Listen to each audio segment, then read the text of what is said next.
Hey everyone, welcome back to my channel. তো আমার একটা নতুন ব্লগে তোমাদের সবাইকে স্বাগতম। তো এখন হলো সকাল 8:30 মতন বাজে। এই তো বর হলো সবজি বাজার করে এনেছে, হলো অনেকটা সবজি নিয়ে এসে পড়েছে। আমি বলেছিলাম সবজি আনলেও অল্প করে আনবে। তো মানে আমি যাব হলো কদিন পরে বাসায়, মানে এতটা সবজি থাকলে তখন তো পচবে, ও তো নিজে বানিয়ে কোথায় আর খাবে। তো সবজি টবজি গুলো নিয়ে এসেছে, এখন কি করার, মানে তো যাই হোক এগুলো এখন ফ্রিজে তুলে নেব। মানে লাউ, ধনেপাতা, টমেটো, মানে অনেকগুলোই আছে, তার উপরেও আবার নিয়ে এসেছে। তো কিছু করার নেই, ওগুলোকে তুলে রেখেছি ফ্রিজে। আর এখন বলেছে বেগুন ভাজা, ডাল আর ভাত খাবে। তো বেগুনটার মধ্যে আমি হলুদ, লবণ আর হলো সরষের তেল মেখে নিয়েছি। আর ওই সাইডে কুকারে বসিয়েছি হলো ভাত।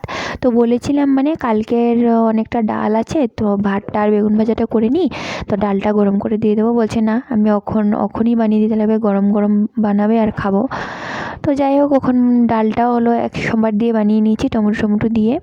তো বেগুন ভাজাটা করছিলাম, তারপরে বলছে মানে ডিম অমলেটও নাকি লাগবে ওর। তো পরশুদিন হলো ডিম মানে এনেছিল, লোকাল ডিম। তো ডিম অমলেট করার জন্য কাঁচা লঙ্কা পেঁয়াজ কেটে নিয়েছি। তো ডিমটা ফাটিয়ে এবার লবণ টবণ মেখে নিয়েছি। হলুদ আর অ্যাড করবো না, আমি ডিম অমলেটে হলুদটা অ্যাড করি না। তো এই তো বেগুন ভাজাটাও হলো এখন হয়ে গেছে। তো বেগুন ভাজাটা এখন নামিয়ে নেব।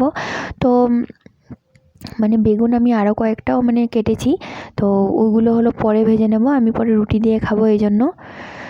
আর 2-3 টুকরা থাকলে মেয়েও হলো খেতে ভালোবাসে বেগুন ভাজাটা। তো দুপুরবেলা আর কি আবার এক্সট্রা করে করব, এই জন্য মানে একবারই কেটে নিয়েছি। তো তো ওইদিকে হলো ডিম অমলেটটা হচ্ছে, আর আমি এদিকে হলো ভাতটা বেড়ে নিচ্ছি। তো ওর আন্দাজি হলো ভাতটা করেছি আজ। তো আমি হলো ভাত আর খাবো না, কদিন থেকে মানে ভাত খাচ্ছি, মানে ভালো লাগে না সকাল সকাল ডেলি ভাত খেতে। তো যাই হোক এখন হলো বেগুন ভাজা নিয়ে নিয়েছি। আর ওইখানে নিয়েছি হলো 1 চামচ ঘি, লবণ, ঘিও লাগবে বলেছে। তো ডিম অমলেটটাও নিয়ে নিয়েছি। আর ডাল নিয়েছি, দেখতে পাচ্ছ ডালটার মধ্যে তো ধনেপাতা আর টমেটো দিয়ে করেছি ডালটা। তো ওর খাওয়া রেডি, এখন ওকে দিয়ে দেবো। ওকে দিয়ে হলো আমি বাড়ির কাজকর্ম করব। তো আমার ওষুধটা হলো এখন খাওয়া হয়নি, এখন খাবো। ওই তো ও খাচ্ছে। তো এসেছি হলো আমি এখন রান্না করে। তো বাকি যেগুলো বেগুন ছিল আর কি, ওইটা হলো বসিয়ে দিয়েছি। আর বাজার থেকে আসার সময় মানে সবজির সাথেই এই তো দুধ নিয়ে এসেছিলো, গরুর দুধ। তো গরুর দুধটা ছেঁকে হলো গরম বসিয়ে দেবো। এখন বেগুনটা এক সাইডে আর দুধটা হলো এক সাইডে শিমের মধ্যে বসিয়ে আমি এসেছি হলো রুমে। অনেকগুলো কাপড়, মানে এই 2-3 দিনের আর কি কাপড় জমা আর কি। আর আজ হলো পুরো রোদ উঠেছে, কালও হলো রোদটা উঠেছিল, এই জন্য সব কাপড় শুকিয়ে গেছে একবারে, কম্বল টম্বল যা যা মানে ধোয়া হয়েছিল, চাদর টাদর, মানে অনেকগুলো কাপড়। তো বিছনা টিছনা উঠিয়ে হলো এগুলো এখন মানে গুছিয়ে নিচ্ছি। আর মেয়ে তো হলো স্কুলে, ওর এক্সাম চলছে। তো এগুলো গুছিয়ে নিয়ে তারপরে তোমাদের সাথে কথা বলছি।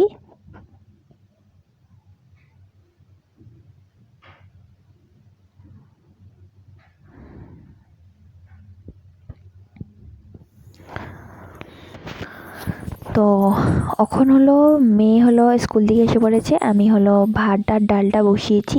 আর এই দেখতেই পাচ্ছ তোষকগুলো হলো বাইরে দিয়েছি।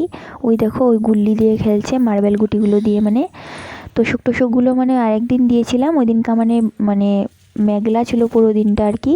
তো তোষকগুলোর মধ্যে মানে একদমই রোদ লাগেনি, তো ভাবলাম আজ যেহেতু রোদটা উঠেছে তো তোষকগুলো হলো বাইরে দিয়ে দিই। এই জন্য মানে সকাল সকাল আর কি বর মানে কাজে বেরোনোর পরেই মানে আমি তোষকগুলো সব বাইরে দিয়ে দিয়েছি, মানে সকাল থেকেই যাতে পুরো বিকাল পর্যন্ত রোদটা লাগবে আর পুরো তোষকটা ফুলবে। আর একটু পরপর হলো উল্টে পাল্টে দিচ্ছি তোষকগুলোকে আর কি, যাতে ভালোভাবে রোদটা লাগে। দেখতেই পাচ্ছ আজ হলো পুরো রোদ উঠেছে আর ঠান্ডাটাও কমে গেছে, রোদ ওঠার সঙ্গে সঙ্গেই মানে ঠান্ডাটা কমে গেছে। এই তো বড় সোফাটার মধ্যে করে বড় মানে সেটা দিয়েছি আর কি, তোষকটা যাতে ভালোভাবে রোদটা লাগতে পারে।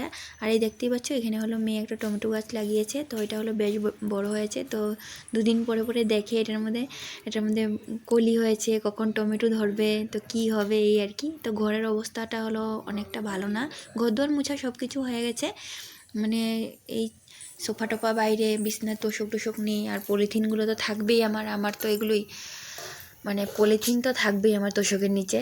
যখনই পলিথিন টলিথিন লাগবে চট করে তোষকটা তুলবো আর হলো নিয়ে নেব। তো তো যাই হোক, আজ বলেছে বর হলো বাইরে খাবে, মানে ও হলো বাসায় খাবে না, মানে অন্য জায়গায় যাবে হলো কাজে।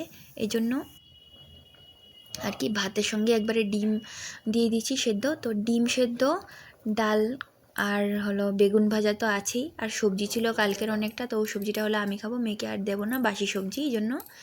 তো এইটাই হলো রান্নাবান্না দুপুরের। তো বর যখন খাবে না, আমি ভাবলাম আর এক্সট্রা কিছু করবো না, তো ডালের মতো দিয়েছি হলো লাউ। এই তো রান্নাবাড়া সব কমপ্লিট। তো মেয়েকে হলো এখন খাওয়া দিয়ে দেবো। এখন হলো এই তো 12টা নাগাদ বাজে আর কি। তো মেয়ে হলো এখন খাচ্ছে। মেয়েকে আজ নিজে নিজেই খেতে দিয়েছি, কারণ হলো ডিম ওর হলো প্রিয় খাবার। ডিম হলে মানে ওকে আর খাইয়ে দিতে হয় না, তো এটা হলো আমার সুবিধা।